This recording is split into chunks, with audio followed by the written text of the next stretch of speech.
आज्ञा चक्र पर कुछ कुछ दिखाई पड़ता है ध्यान साधना के दौरान, और फिर दिखाई देना बंद भी हो जाता है। इसका क्या कारण है?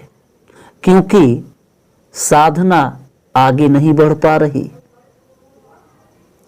आज्ञा चक्र पर कुछ कुछ दिखाई देने के बहुत सारे कारण हो सकते हैं। जब ध्यान के समय आज्ञा चक्र भूमध्य पर कुछ दिखाई देता है और फिर गायब हो जाता है, तो इसके पीछे कई कारण हो सकते हैं। चेतना की गहराई में अस्थिरता भी इसका कारण हो सकती है। जब मन पूरी तरह स्थिर नहीं होता, तो ध्यान की गहराई में रुकावट आ सकती है, जिससे दृश्य अचानक प्रकट होकर गायब हो जाते हैं। ध्यान में एकाग्रता की कमी भी इसका कारण हो सकती है। प्रारंभिक अवस्था में ध्यान की एकाग्रता पूर्ण नहीं होती, जिससे आज्ञा चक्र पर दिखने वाली ऊर्जा, प्रकाश या प्रतीकात्मक दृश्य क्षणिक होते हैं। इसका एक और भी कारण हो सकता है ऊर्जा का असंतुलन। यदि कुंडलिनी ऊर्जा आंशिक रूप से सक्रिय हो रही है और पूरी तरह संतुलित नहीं हो रही, तो ध्यान में बीच बीच में अनुभव दिखाई देंगे, लेकिन वे स्थायी नहीं होंगे। इसका एक और भी महत्वपूर्ण कारण हो सकता है, जो आपके संस्कार और आंतरिक शुद्धि की प्रक्रिया से जुड़ा है। ध्यान के दौरान मानसिक और आध्यात्मिक शुद्धिकरण होता है, जिसमें कुछ दृश्य प्रकट होते हैं और फिर गायब हो जाते हैं। यह किस बात का संकेत है? यह इस बात का संकेत है कि ध्यान की प्रक्रिया सही दिशा में जा रही है, लेकिन अभी एकाग्रता और गहराई में वृद्धि की आवश्यकता है। यह कुछ संभावनाओं की ओर इशारा कर सकता है।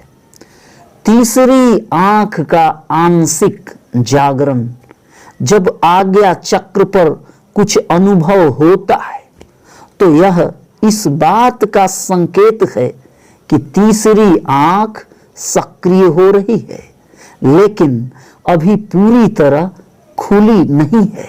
साधना में एक स्तर पर ठहराव आना, साधक एक विशेष स्तर तक पहुंच जाते हैं, लेकिन उसके बाद प्रगति धीमी हो जाती है, क्योंकि मन और शरीर उच्च ऊर्जा को समाहित करने के लिए तैयार नहीं होते।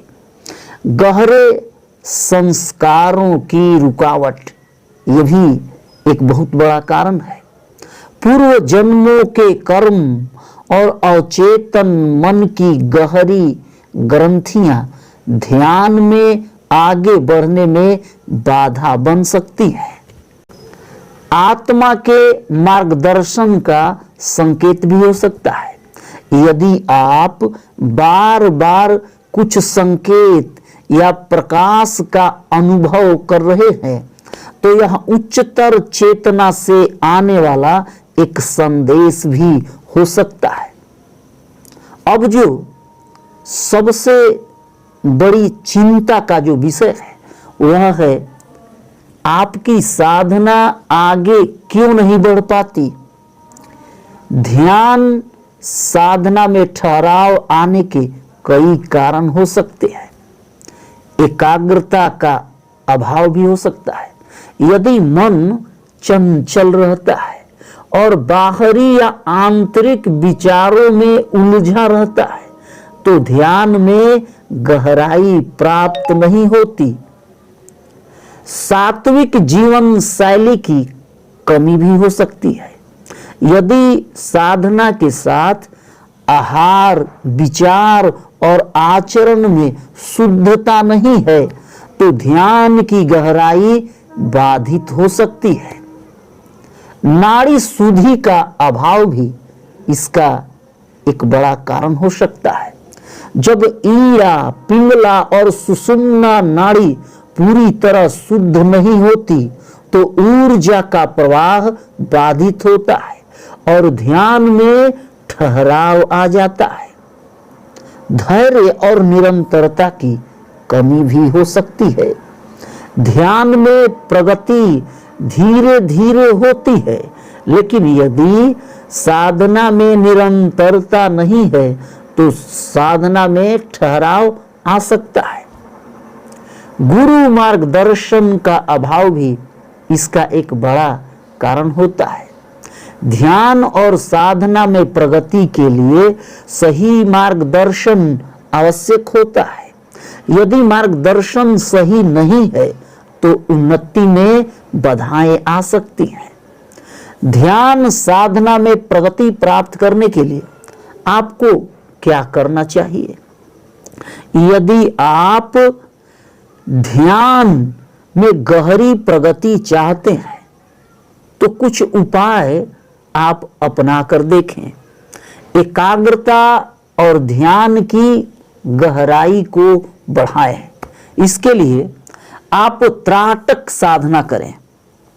आज्ञा चक्र को स्थिर और शक्तिशाली बनाने के लिए दीपक की लौ या किसी बिंदु पर त्राटक करें।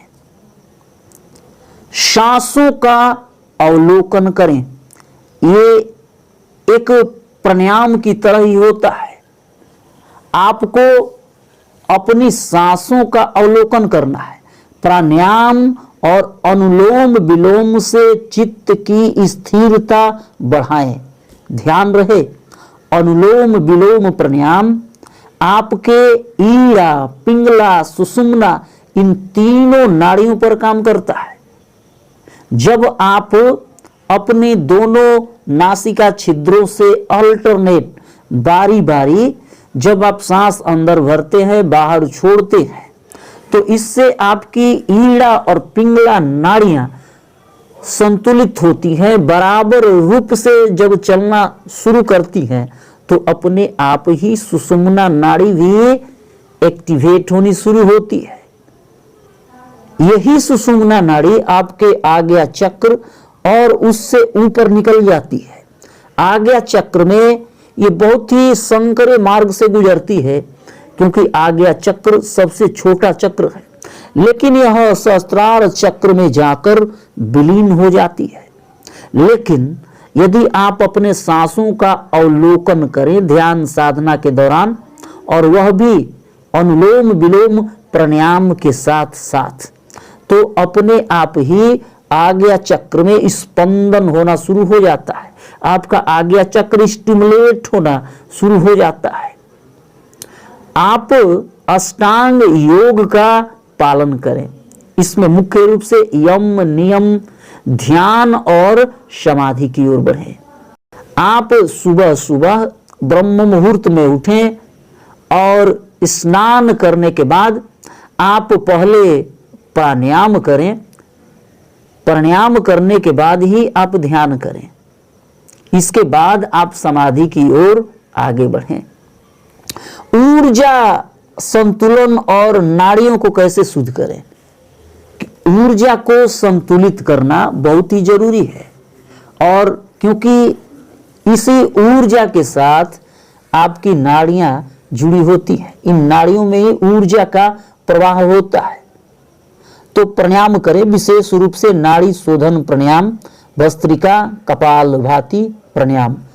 अनुलोम विलोम प्राणायाम को ही जब आप बिल्कुल गहराई से आप करना शुरू करते हैं, यानी जितनी देर तक आप सांसें अंदर भर सकें और जितनी देर तक आप सांसें बाहर छोड़ सकें अपनी क्षमता के अनुसार, तो आपको बीच में ठहराव की अनुभूति होनी शुरू हो जाती है। ध्यान रहे, ये ठहराव आपको प्राणायाम करते करते इसकी अनुभूति आप करना शुरू कर देते हैं। तो जब आप 10-15 मिनट लगातार ये अनुलोम विलोम प्राणायाम करते हैं, बिल्कुल अनुशंसित रूप से पूरी गहराई के साथ, तब अपने आप ही ये नाड़ी शोधन की तरह काम करता है। नाड़ी शोधन प्राणायाम बहुत योग गुरु बताते हैं करने के लिए, उसमें 1 2 3 4 ऐसा करके बहुत सारा गैप उसमें इतना डाल देते हैं कि फिर साधक उसी में उलझ कर रह जाता है, उसमें गहराई नहीं आ पाती। तो कुंडलिनी क्लिनिक आपको ये सजेस्ट करता है कि आप अनुलोम विलोम प्राणायाम को ही गहराई पूर्वक करें। ऐसी गहराई आती है ये प्राणायाम करते करते कि आप प्राणायाम कर रहे हैं और प्राणायाम करने के दौरान ही आपके आज्ञा चक्र पर स्टिमुलेशन होना शुरू हो जाता है। आज्ञा चक्र पर कुछ खिंचाव या चींटियां चलने जैसी अनुभूति होनी शुरू हो जाती है। तो ये बहुत ही चमत्कारिक है अनुलोम विलोम प्राणायाम, आप इसे करें।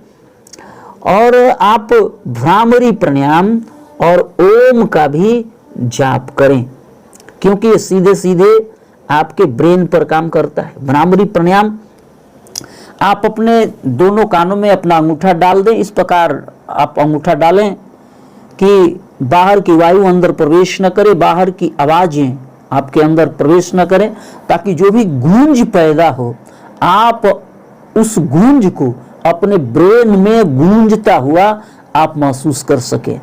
तो जब ये हाई वाइब्रेशन पैदा होता है भ्रामरी प्राणायाम करने से, तो अपने आप ही आज्ञा चक्र में स्टिमुलेशन पैदा होना शुरू हो जाता है। दोनों कानों में अंगूठे डाल दें और 2 अंगुलियों को आप अपने आँखों के ऊपर, जो ये अंगुलियां आपके नाक की हड्डी को टच कर रही हों, और ऊपर के दोनों इंडेक्स फिंगर को आप ललाट पे रखें और उसके बाद गहरी लंबी सांस अंदर भरें। ये सांस भरने के बाद आप भौरे जैसी गूंज पैदा करें, यानी आप म का वाइब्रेशन पैदा करें।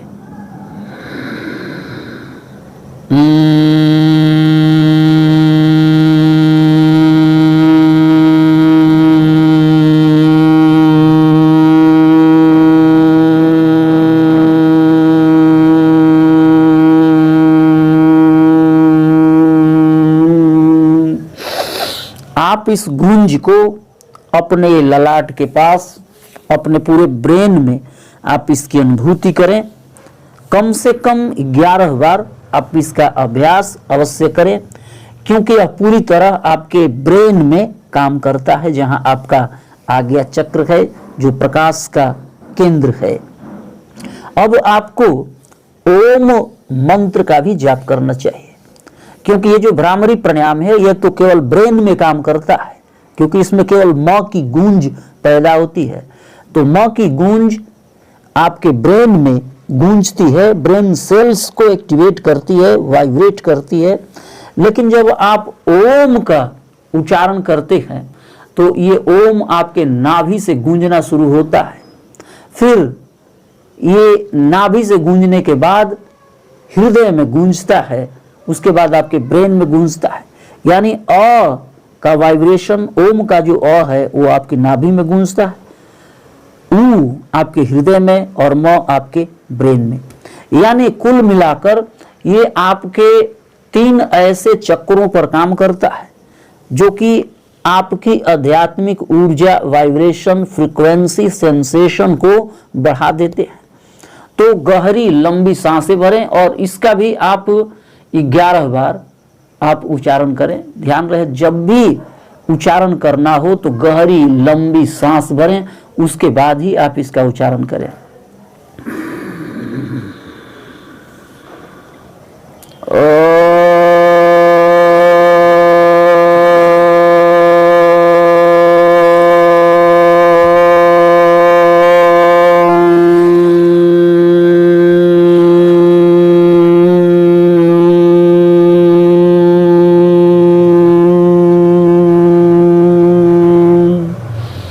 जितनी गहरी सांस आप भरेंगे उतनी देर तक आप ओम मंत्र के वाइब्रेशन को गूंजता हुआ आप अपने ब्रेन में, अपने हृदय में, अपनी नाभि में महसूस करेंगे। इस प्रकार ये 3 स्तरों पर नीचे से ऊपर की ओर जब काम करना शुरू करता है तो अपने आप ही आज्ञा चक्र तक इसका वाइब्रेशन पहुंचना शुरू हो जाता है। अपनी सुषुम्ना नाड़ी को आप सक्रिय करें। अधिक ध्यान आज्ञा चक्र और सहस्त्रार चक्र पर केंद्रित करें ताकि ऊर्जा ऊपर की ओर प्रवाहित हो सके। ध्यान रहे, आज्ञा चक्र बहुत छोटा सा चक्र है, तो आज्ञा चक्र में जब वाइब्रेशन पैदा होता है और ऊपर यदि आपका सहस्त्रार चक्र काम कर रहा है, यदि सहस्त्रार चक्र में ऊर्जा ऊपर की ओर प्रवाहित हो रही है, ध्यान साधना में यदि आपको आपके सिर के ऊपर वाइब्रेशन महसूस होता है, तब आपके आज्ञा चक्र की अनुभूति सहस्त्रार चक्र से जुड़ जाती है। अन्यथा ऊपर का मार्ग यदि खुला नहीं है, उसमें स्टिमुलेशन नहीं है, आपने उस पर काम नहीं किया है और आप आज्ञा चक्र तक ही आकर सीमित हो जाते हैं, जो कि सबसे छोटा चक्र है, तो फिर आपके ऊपर वाले चक्र पर वाइब्रेशन कैसे फैलेगा? ऊपर वाला चक्र आपका कैसे जागृत होगा? तो ऊपर का मार्ग खोलना जरूरी है, तभी आप आज्ञा चक्र से ऊपर बढ़ सकते हैं। यही कारण है कि आपका ऊपर का चक्र स्टिमुलेट नहीं है, आप आज्ञा चक्र तक ही हैं, जो कि छोटा चक्र है, तो फिर ये आपकी जो साधना है वो आज्ञा चक्र से ऊपर नहीं बढ़ पाती। आपको जो प्रकाश दिखाई पड़ रहा है वो प्रकाश आज्ञा चक्र में ही एक धुंधले बल्ब के समान, वो बल्ब जो बिल्कुल धुंधला टिमटिमाता हुआ जलता है, उसी प्रकार धीमी धीमी रोशनी देते हुए आज्ञा चक्र पर से वो प्रकाश दिखाई देना बंद हो जाता है। तो आपको कुछ इस प्रकार ध्यान करना है कि आज्ञा चक्र पर भी आपका ध्यान फोकस हो और सहस्त्रार में भी आपकी चेतना फोकस रहे, तब आप आज्ञा चक्र से ऊपर बढ़ पाएंगे, आपकी साधना में प्रगति होगी, आप समाधि की भी अनुभूति करेंगे। तो इसके लिए आप सहस्त्रार चक्र पर अपने ध्यान को केंद्रित रखें। ध्यान रहे, ये आप ओम का वाइब्रेशन पैदा करने के बाद और प्राणायाम करने के बाद ही आप ऐसा करेंगे, नहीं तो बिना पर्याप्त वाइब्रेशन के आप सहस्त्रार चक्र पर नहीं पहुंच सकते। ओम मंत्र का जाप, प्राणायाम, ये सब कुछ करने के बाद आप सहस्त्रार चक्र पर अपनी पूरी चेतना को आप फोकस करें और अंदर ही अंदर अपनी आंखों को ऊपर की तरफ उठाकर सामवी मुद्रा की तरफ अपने आंखों से ऊपर की ओर अपने सिर के सबसे ऊंची चोटी पर आप अपनी चेतना को फोकस करें। फिर आप ध्यान साधना में वैसे ही बंद आंखों से आप बने रहें। जब भी आपकी चेतना ऊपर से नीचे की ओर आती हुई प्रतीत हो, तब आप पुनः अपनी आंखों को ऊपर की ओर फोकस करें। ध्यान रहे, इस दौरान आपकी आंखें बिल्कुल बंद रहेंगी। मानसिक और भावनात्मक शुद्धिकरण भी जरूरी है। अहंकार और वासनाओं को नियंत्रित करें। ध्यान में रुकावटें अक्सर मानसिक और भावनात्मक विचारों के कारण आती है। सकारात्मक विचार और सात्विक जीवन शैली अपनाएं। ध्यान का प्रभाव बढ़ाने के लिए सात्विक आहार, विचार और व्यवहार अपनाएं। गहरी आत्मनिरीक्षण करें। अपने अंदर की कमजोरियों और संस्कारों को पहचानें और उनका समाधान करें। गुरु मार्गदर्शन प्राप्त करें। एक योग्य गुरु से मार्गदर्शन लें। साधना की गहराई को बढ़ाने के लिए अनुभवी गुरु का मार्गदर्शन बहुत महत्वपूर्ण है। स्वाध्याय करें। गीता, उपनिषद और योग ग्रंथों का अध्ययन करें ताकि ध्यान का सही मार्ग समझा जा सके। धैर्य और निरंतरता बनाए रखें। ध्यान में जल्दबाजी न करें, इसे एक स्वाभाविक प्रक्रिया के रूप में स्वीकारें। दैनिक अभ्यास को बनाए रखें और नियमित समय पर ध्यान करें। ध्यान के दौरान होने वाले अनुभवों के प्रति आसक्त न हो, बल्कि उन्हें एक साक्षी भाव से देखें। आपकी साधना सही दिशा में है, लेकिन अभी पूर्ण एकाग्रता, ऊर्जा, संतुलन और मानसिक शुद्धिकरण की आवश्यकता है। आज्ञा चक्र पर अनुभव होना यह दर्शाता है कि आप सही मार्ग पर हैं, लेकिन आपको ध्यान की गहराई बढ़ाने के लिए अधिक अनुशासन और निरंतरता की आवश्यकता है।